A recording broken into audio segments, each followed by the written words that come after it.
Il se peut que j'ai envie de me foutre des baffes de temps à autre. Ça arrive probablement à tout le monde, jusque-là, je pense que je suis pas tout seul dans ce cas-là. Maintenant, la question, c'est pourquoi? Eh bien, voyez-vous, à force de faire des études dans un domaine très précis qui est celui de l'audiovisuel image, j'en viens à avoir des réflexes et des choses où je me dis « Ah oui, mais c'est comme ça, en fait ». Et je suis tombé sur la vidéo d'un type qui est très sympathique, qui te raconte que pour avoir un petit look film, il faut filmer à 25 images secondes. Et alors là, dans ma tête, ça fait énorme drama.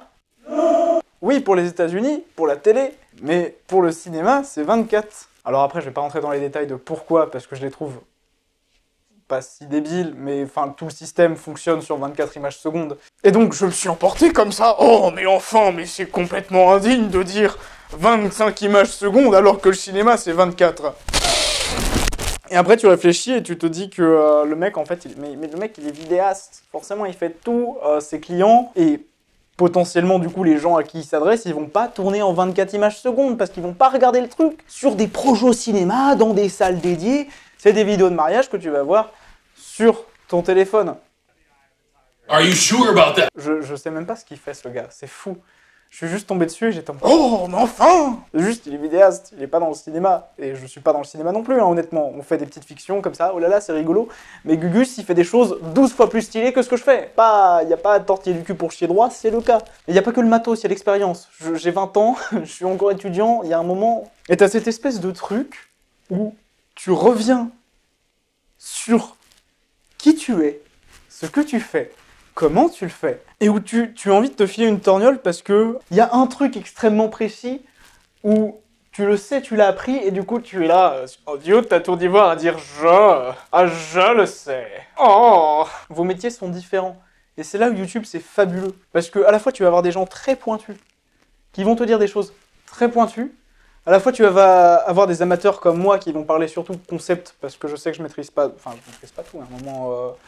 je maîtrise très peu de choses réellement. J'ai quoi? J'ai 2-3 ans de formation sérieuse, vraiment, et quelques projets semi-amateurs. Mais t'as quelques gens qui vont te parler de trucs plus abstraits et qui sont totalement dans leur droit. Et entre les deux, t'as des gens qui sont passionnés en voie de professionnalisation ou passionnés qui sont devenus pros dans un domaine et qui vont tendance à être suffisamment peu précis pour qu'il y ait Jean Connard avec ses beaux rideaux orange et ça reste bleu qui arrivent et qui disent excusez-moi, c'est pas comme ça le cinéma.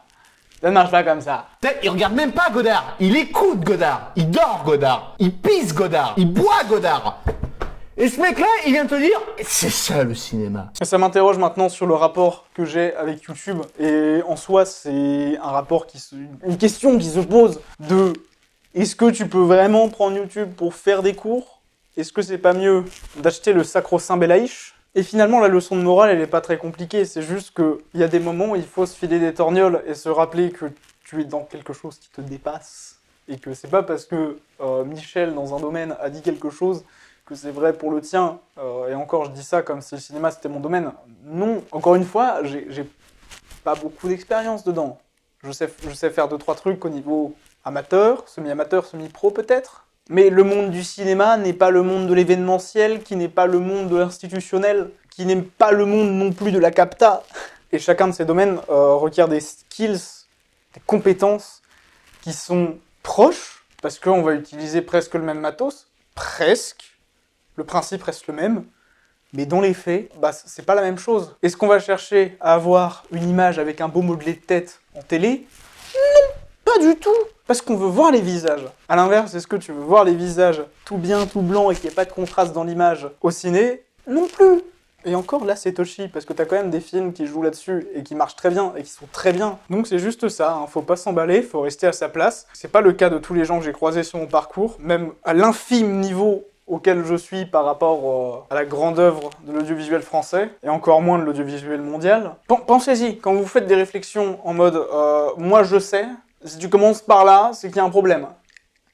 Sauf si t'as plus de 5 ans de métier, peut-être. Et encore. Et évidemment, c'est moi le type avec une chaîne de 500 abonnés qui a pas beaucoup d'expérience dans le métier qui vous dit ça en mode « Oh, je suis youtubeur, je sais, c'est comme ça qu'il faut faire. » Non les gars, On va pas jouer cette carte-là. Ceci dit, j'ai tendance à très mal me vendre, et si vous cherchez de l'étalonnage, prenez pas cette vidéo en référence, elle est faite en standard, il n'y a aucun étalonnage qui est fait dessus, c'est juste on fait des cuts et on upload. N'hésitez pas à essayer à m'embaucher, et si vous voulez des petites vidéos sympas, n'hésitez pas à m'embaucher, mais à me payer aussi, parce que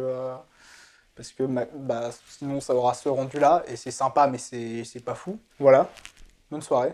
Mais pour faire mon espèce de métier de passion qui est celui de youtubeur 2 secondes, dites-moi en commentaire, est-ce que ça vous arrive des fois de vouloir vous coller des baffes pour des trucs comme ça? Voilà, je suis curieux. Quelles ont été vos petites histoires où vous vous êtes dit que c'était pas possible d'être comme ça et où vous avez eu une belle leçon d'humilité par la vie? Dites-le moi, hein. Allez, moi j'y vais.